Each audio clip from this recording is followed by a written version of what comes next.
this is Eb. Thanks for coming and checking these videos out. I want to show you a guitar today. This is a 1970 something J45 Deluxe. This is one of the square shouldered 70s Gibsons with the monster bracing. They got braces in there bigger than my thumb, and the laminate maple necks and the weird hills and the short little headstock.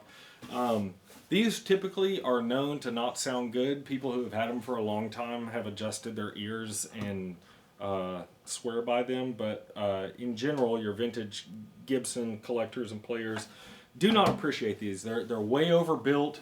Some of them, they have these double XBraces in them, so there's two sets of XBraces, and they've got a bridge plate in there the size of a home plate that just fills in the whole area under there, and they're just thick, and they're, again, built like a dance floor, not like a musical instrument. I ended up picking up this one, which was already missing the top, and I have always wanted to try this. This is going to be the first one. I want to take one of these square shoulders Gibson guitars that have a pretty cool look to them, but they're just associated with not sounding great.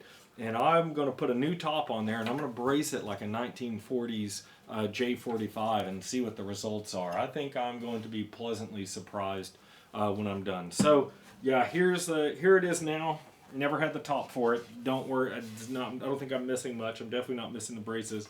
Got a nice piece of spruce here that we're gonna put in there and get this thing going and playing again.